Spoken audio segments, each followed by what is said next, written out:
We made it. Let's pray, and then let's dive in.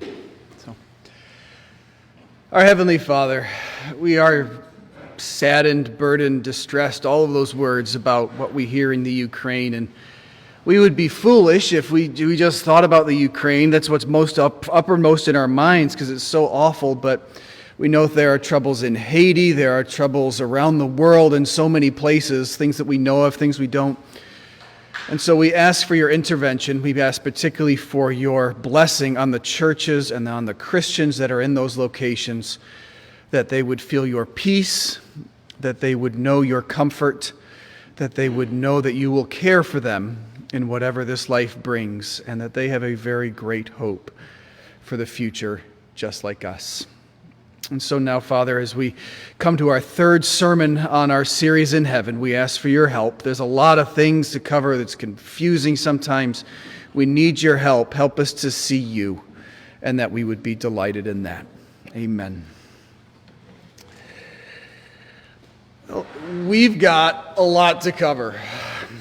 Today's sermon is going to be a little bit like one of those helicopter tours through the Grand Canyon, that a couple of times we're going to sort of drop down and linger over one or two spots, but most of the time we're going to be going uncomfortably fast through these canyons, but we're going to be looking at the most amazing scenery that you will find in the entire Bible.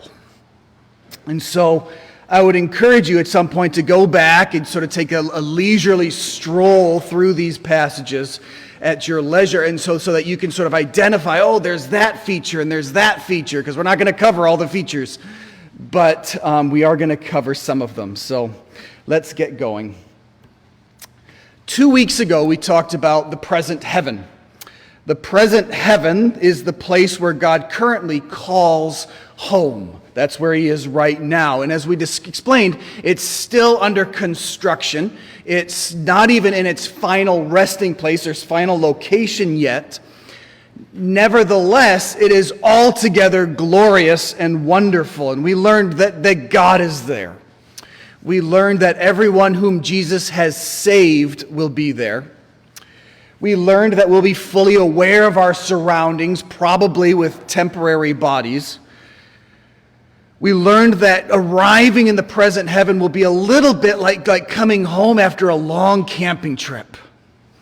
And then we learned that we will worship God because God is anything but boring, and worshiping is anything but boring when we will get there.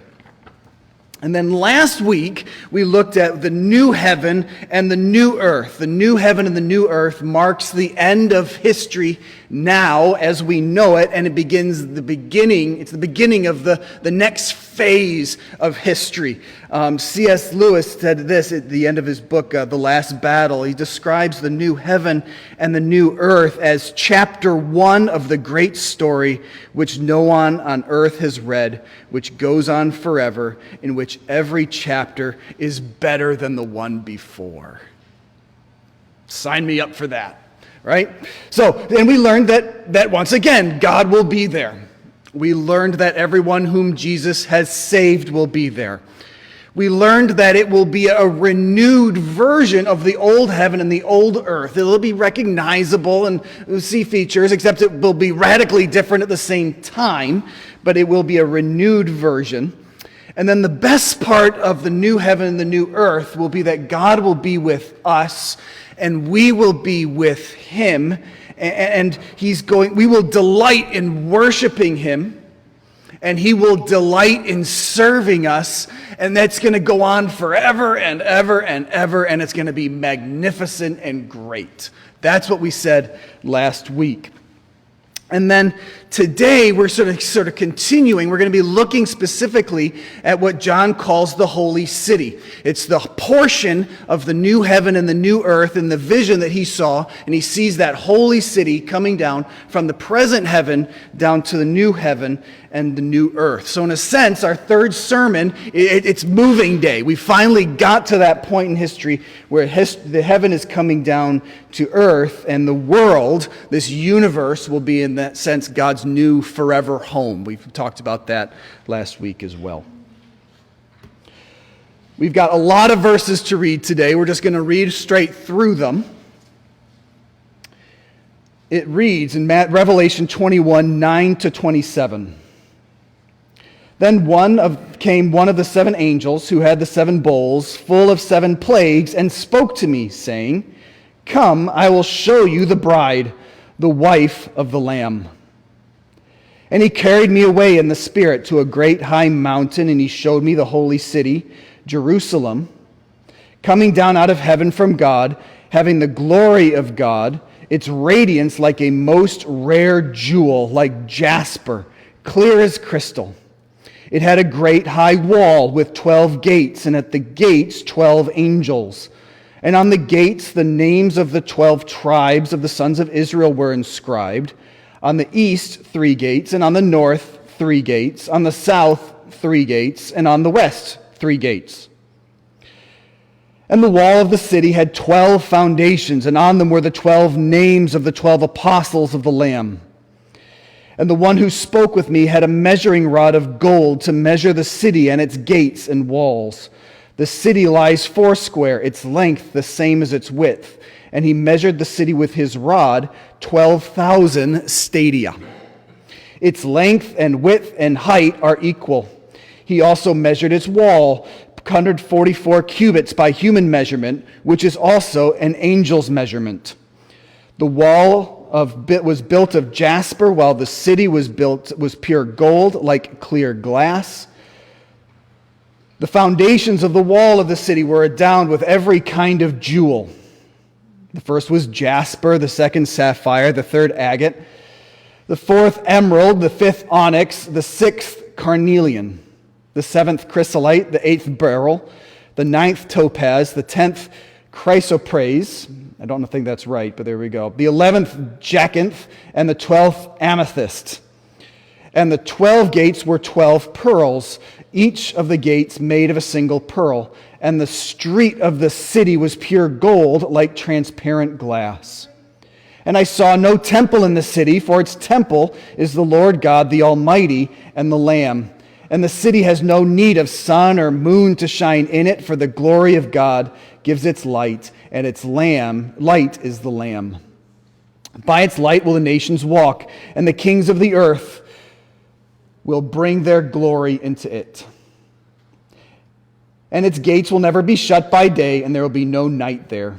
They will bring into it the glory and honor of the nations, but nothing unclean will enter it, nor anyone who does what is detestable or false, but only those who are written in the Lamb's book of life. Wow, there's a lot there. So we could easily spend 2, even 3 weeks on this passage alone. So we talked about going back and sort of working through this at your leisure. So when you do that, go find a good study Bible. I like the one that ESV has, and you can get it online, but really for like $3 a month. But whatever, any study Bible would work. A good commentary would help you here because as you're going through these descriptions, there are layers and layers of metaphor. And so there are allusions to things that happened in Genesis and Exodus and 1 Kings and Isaiah and Ezekiel and Daniel and Zechariah. And if you were a first century Israelite, you'd be like, wow, I've heard all this before. We don't do the same thing because we're not quite as familiar with the Old Testament as they were. But as you're sort of looking at these connections, it's like peeling apart the onion. Or for those of you that don't like onions, it's like cutting through those layers of cake, right? Because you think, wow, this is delicious. But there are 3 overarching messages that we want to look at today that are in essence sort of summary version of these metaphors. And the first thing we want to look at here is that the holy city represents God's people. And we know that for a few reasons. We're told that explicitly in Revelation 21:9, where the angel comes to John and he says, look, I'm going to show you the bride, the wife of the Lamb. And then he transports John to a big high mountain so that he can get a good view of the holy city as it comes down. And as we discussed before, Ephesians 5 tells us that church is the bride of Christ. So the holy city that we're seeing there in Revelation 21 is the city coming down, it's the bride of Christ coming down, and that is the church. But not church as we know it now, but church in a perfected form, the way the church should be, the way the church will be someday. So we know that the holy city represents all of God's people because we're told it is. Secondly, we know that it represents all of God's people because it mentions the 12 tribes of Israel and the 12 apostles. And so it kind of links all of the people that were looking ahead to Jesus in the Old Testament, and it looks to the people, or all the people that were looking back to Jesus in the New Testament, and it unites us all together into one entity. So that's the second reason we know that's what's going on. But my favorite reason why we know that this represents all of God's people is because of its architecture. You probably noticed that the number 12 comes up a lot. In fact, if you were to count them, you would discover that there are 12 sets of 12 in today's passage, Revelation 21, verse 9, all the way through the next chapter in verse 5. So there are 12 gates made of 12 pearls. There are 12 angels at each gate. There are 12 tribes of Israel inscribed on the gates. There are 12 foundations. There are 12 apostles' names engraved on the foundations. The walls are 144 cubits high. What's 144? It's 12 times 12. Yay! The holy city is 12,000 stadia in height and length and width. And there are 12 types of fruit on the tree of life, which we'll read about in a couple of minutes. So in the Bible, we've talked about how the number 7 is important. And now we know now that the number 12 is important as well. It represents perfection. It's sort of the bringing together of all things, and it represents God's divine authority. So by having all these 12s built into the city, the Bible's telling us the holy city represents all of God's people from every tribe, from every nation, people in the Old Testament, people in the New Testament, everyone who is being forgiven by God, who knows God, and is loved by God. All right? So that's the first set of things that we see in this passage, that the holy city represents God's people. The second thing we see is that the holy city is glorious.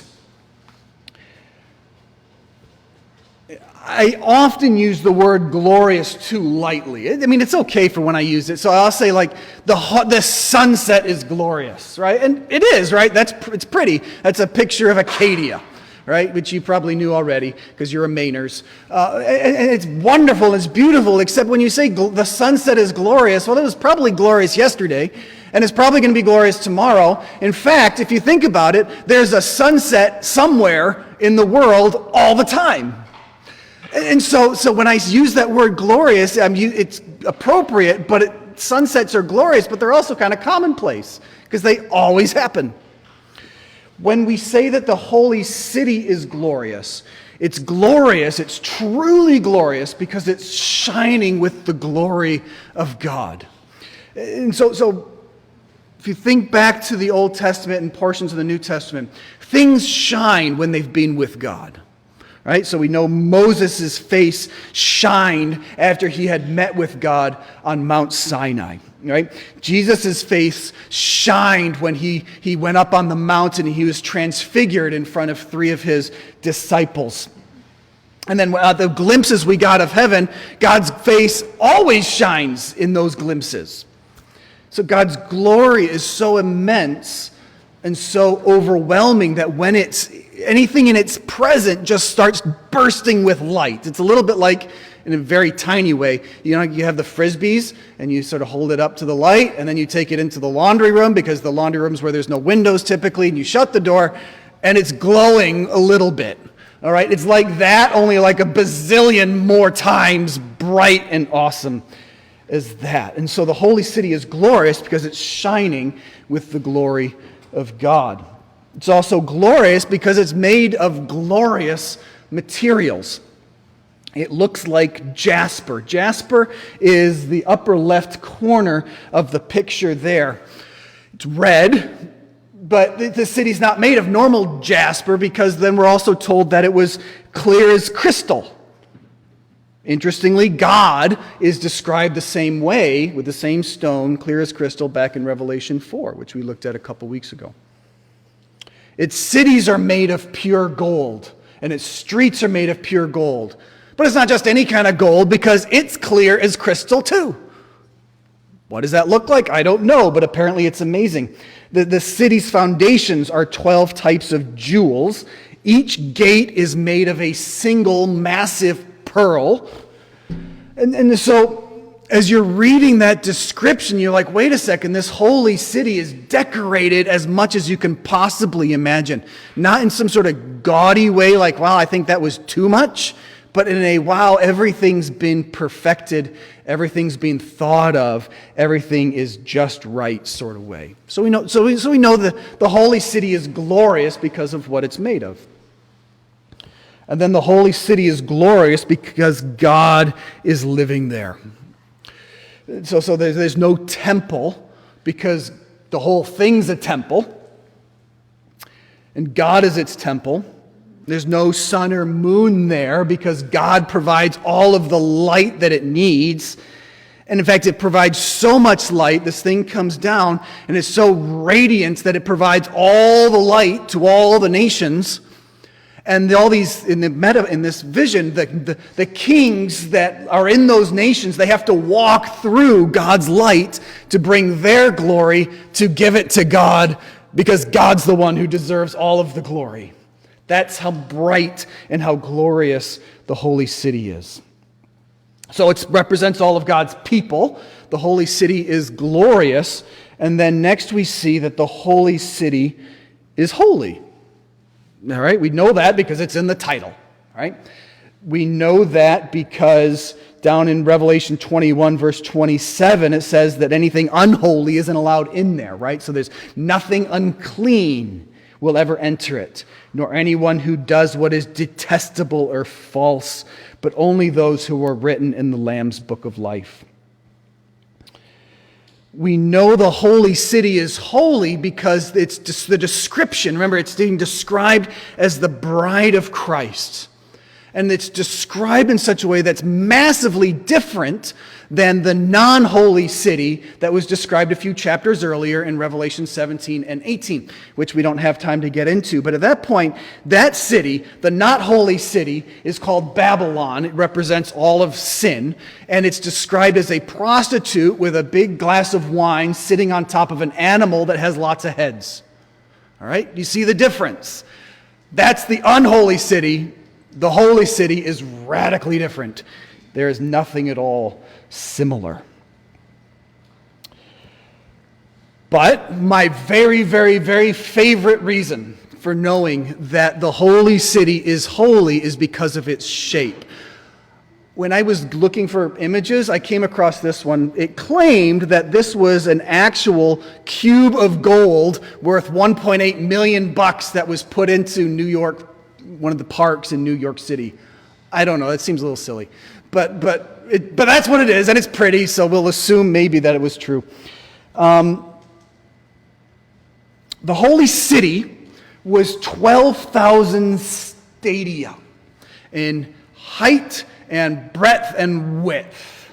All right, 12,000 stadia is about 1,500 miles. So if the crow flies, that's like from here to Minneapolis and here down to, I don't know, South Carolina or Florida. I have confirmed further, yes. It's a long ways. And what do we call something when its height and its width and its depth are all the same, right? We call it a cube. And I think we've mentioned this one before. There is one other cube in the Bible. Do you remember what it is? It's the Holy of Holies, way back in the Old Testament. So the Holy of Holies, this is a picture of the tabernacle. This is where the priests and Israel would go to worship God. And the closer you got to the Holy of Holies, the more exclusive it became, because that's where God's presence was most present. And the Holy of Holies was a cube. It was 15 feet by 15 feet by 15 feet. And it's where the Holy of Holies is where the high priest, just one guy, high priest was allowed to go there one time every year. And his job was to go in there and to make it on the Day of Atonement, to offer him sacrifices, to offer blood for his sins and the sins of Israel. But it took like a week to get ready to go into the Holy of Holies, because you couldn't just go into God's presence because you were unholy and you might get judged and you might die. And so you'd have to prepare a whole week to get ready. And then, you tried really hard not to make any mistakes. But then what you would do, they had, tradition tells us they had bells on their bottom of their frock, and they would have a rope tied around their ankle. So they would go in there, they would enter into God's presence, and the priests outside would be holding on to the other end of the rope. And they would hear the jingling. And the idea was that if the jingling stops, apparently something didn't go right on those first 7 days. And he had entered into God's presence in an unworthy manner, and he was dead. And then you could pull him back out. That was the logic. So you couldn't find a place that was more exclusive than the Holy of Holies. But when the holy city comes down, we will live in the Holy of Holies. That will be our home. We will be in God's presence all of the time. Not just once a year, not just one person who's kind of designated and is like, good luck, we'll hold on to the rope. We will live in God's presence all of the time, and we'll do so without fear. But get this, we will not just live in the Holy of Holies, we will be the Holy of Holies. Did you catch that? Because what is the city? The city is the church. What are you? You are part of the church. So that it's not a place that we're going then, it's that God is then residing in our hearts and our souls, and we are residing with Him. And it will be magnificent because we will be together in a completely unrestricted way where we don't have to be afraid or worry any longer. I want to pause on that thought for a moment. We are not... have you ever stopped and wondered, what will it be like to be holy? You're not holy, I'm not holy, we've never been holy. What will it be like to live in the presence of a holy God? What will it be like to live with other people that are holy? That'll be different. And what will it be like to live in a holy of place that is so holy that it is the Holy of Holies? A lot of stuff will be missing. This is a famous statue. It's the hear no evil, see no evil, speak no evil thing. That seemed fitting somehow. All right? But when we get there, we'll be holy so that nothing will tempt us. Because we will be overwhelmingly satisfied with what we've been given. Namely, that we will have been given God. So we'll be there, and nothing can tempt us because, you know what? God is way better. So nothing will tempt us. Nothing will get in the way of our love for God, because His love and evidence of His love will be all around us. And it'll be revealed in everything that we do and we think and we say and we feel. And nothing will get in the way of our love for one another, because our love for one another will no longer be mixed with a love for ourselves. It's amazing. And a lot of stuff will be way better, because instead of wasting our lives on sin, that we will finally, at last, we will wholeheartedly and unreservedly delight in God. Not just as individuals, so we will do that too, but we're going to do it all together. So it's like if you go to a pastor's conference and everybody's singing, holy, holy, holy, you're like, ooh, it gives you tinglies because that's amazing. Only it's bigger than that, right? Because we're all just sort of delighting in God's presence together. That's what it will be like. We will delight in God's grace as he shows us this is Ephesians 2, as he shows us the immeasurable riches of his grace over and over and over again. We will delight in his grace. We will delight in the knowledge of God, not as a sort of you go up to heaven and then like, hey, this is God. And you're like, yay, I know everything about God. It's not like that. You can't know everything about God.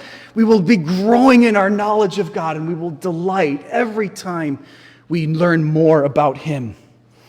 We'll delight in God's love as we explore the heights and depths and breadths of his love for us, which Ephesians 3 says is immeasurable, which means it'll just keep going. And we're going to keep exploring his love. And then we will delight in the worship of God, because we'll never get to a point where we can say, I think I got this. I think I've heard it all now. To put it another way, when we get to heaven, when we will finally be holy, we will desire only what is good and righteous and honoring to God. But in heaven, whatever we want, we will get, because we will only want what is good and righteous and holy. If we want more knowledge, we'll learn. If we want more enjoyment, we'll get it. With each new desire comes a corresponding satisfaction, and with each new satisfaction, with each new discovery, yet unseen and unexperienced possibilities of enjoying and knowing God will emerge, to which our hearts will reach in desire, which desire will in turn be fulfilled, which in turn will open up new vistas yet not yet attained, which when desired will then be fulfilled and satisfied, and on and on and on forever, which means it's kind of like a spiral. We learn more about God. We're like, yes, I love it. If only I knew more. And then we learn more about God, and it just continues. That's what it will finally be like when we have unhindered, uninterrupted access to God in the Holy of Holies. 5 more verses, and then we'll be done. Then the angel showed me the river of the water of life, bright as crystal, flowing from the throne of God and of the Lamb through the middle of the street of the city. Also on either side of the river, the tree of life with its 12 kinds of fruit, yielding its fruit each month. The leaves of the tree were for the healing of the nations. No longer will there be anything accursed, but the throne of God and the Lamb will be in it, and his servants will worship him. They will see his face, and his name will be on their foreheads, and night will be no more. They will need no light of lamp or sun, for the Lord God will be their light, and they will reign forever and ever. So finally, as we sort of round that last corner to the finish line, Wizan's vision shifts from an urban one to a garden. The city's still there, but now there's this river flowing from God's throne through the center of the city and under the tree of life. It should remind you a little bit of what we talked about in Genesis, right? So in Genesis 2:9, Garden of Eden, the tree of life is there. And then in Genesis 2:10, there's a river flowing out of the Garden of Eden and then dividing into 4 other rivers. So this should spark your ears a little bit. And that's more important than you might think. Did you know that when God designated what the tabernacle should look like, and when Solomon designed the temple in the Old Testament, that it was filled with imagery of the Garden of Eden? There were cherubim, and then there was that lamp stand that looked like a tree. So a lot of scholars think that depicted the tree of life. There were palm trees and pomegranates and everything. And so when a priest then would go into the temple or the tabernacle, he couldn't help but be reminded that he was entering a place that reminded him of Eden. That there was an Eden that he was no longer allowed to go back to. Genesis 3, right? And someday there would be an Eden that he would be allowed to go to when the Messiah came. Every day, over and over again. Year after year, the priests would enter, and that's what they would remember.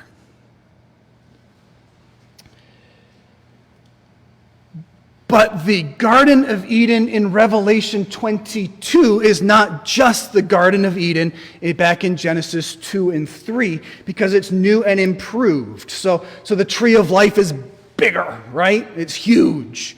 It's always in season. There are 12 fruits, one fruit for every month. So whenever you would come up to that tree, one of the fruits was perfect. Right? And even the leaves, you would go to the leaves, and the leaves could heal the nations according to the vision in Revelation, right? So it was more wholesome as well. And then the water of life, now it's not just a river, now it's living water. It's bright as crystal, and it's flowing from God's throne instead of just flowing out of the Garden of Eden as well. So this is a new and improved Eden, which means that the new Eden is better. John mentions that there's nothing accursed in the new Eden, and so which means there's no more Satan. That there's no tree of knowledge of good and evil, which is good news, because that means when we get to heaven, we won't be able to sin anymore, and we won't be tempted to sin. And then you're like, well, gosh, what do we do now? We have to restart the whole process. And it'll be filled with lots of people, not just two people, Adam and Eve, right? Because Revelation 7, there will be people from every tribe and every nation. There'll be people from the Ukraine and from Haiti and from Russia. And there won't be these tensions anymore or these fears, because we'll all be united under one banner. We'll be united under Christ. And then if you're really familiar with the Old Testament, you might sort of remember that this analogy is seen also in Ezekiel 47 and in Zechariah 14. And Ezekiel 7:47 is another vision of a temple in Jerusalem, and there's a river coming out of the temple. And it's going down the streets, and it reaches a group of trees whose leaves will not wither. Right? Sound familiar? And then Zechariah 14, again, there's a river of living water coming out of Jerusalem, and half of it goes to the west, which would be the Mediterranean Sea. Half of it goes to the east, which would be the Dead Sea. There's nothing alive in the Dead Sea, but this is living water, and so it reaches the Dead Sea, and it does what living water does. And the Dead Sea then can sparkle with life and creatures and plants, because this is living water, not dead water.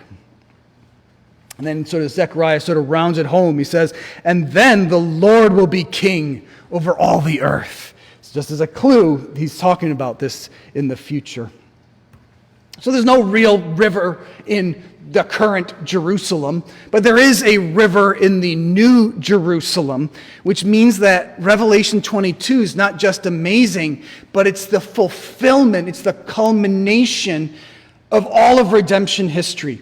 Everything from Genesis to Revelation is leading us to this point where there will be this river flowing from God. God's life-giving mercy and kindness and grace will be flowing towards us from his throne to the whole world. So it's the fulfillment of history.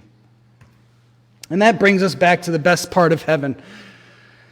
That we've mentioned it before, but it bears repeating, that the best part of heaven will be that we will be with God and he will be with us, and nothing will separate us from him. It's like Christmas, but Christmas that lasts forever and never becomes the day after Christmas where you have to throw out your Christmas tree. Think back to Genesis 2-3 for a second. Think of the decorations we mentioned in the tabernacle and the temple. What's missing? There's something missing in our account of Revelation 22. It's the cherubim. You remember the cherubim? The cherubim distance us from God because Adam and Eve, remember, so they sin, they eat from the tree, and then God expels them from the garden, and then he decides to block the way to the tree of life. So he sends a cherubim with a sword, a flaming sword, so that they wouldn't be allowed to eat from the tree of life anymore. But when Revelation 22 happens, there's no more cherubim. There's no more flaming sword. God's curse will be gone. The way to the tree of life will be opened at last, and we will be able to have fellowship with him freely. All right, so John's vision then ends with 4 promises, which we won't do long, but we will see God's face. His name will be written on our forehead, which is a way of saying like we belong to God, not somebody else. God will be our light, and we will reign with him forever and ever. That's how John ends his vision. So there's a lot to look forward to. And heaven's going to be amazing. We know that God will be there. We know that Christians will be there. We know that non-Christians won't be there. We talked about that last week. We know that worship will be there. We know that sin will not be there.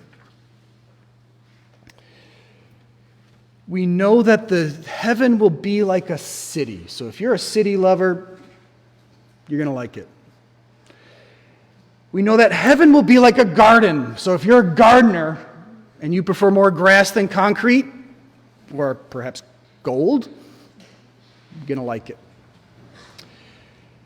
We know that we will eat and drink from the water of life and the tree of life. And the best part, we will see God's face,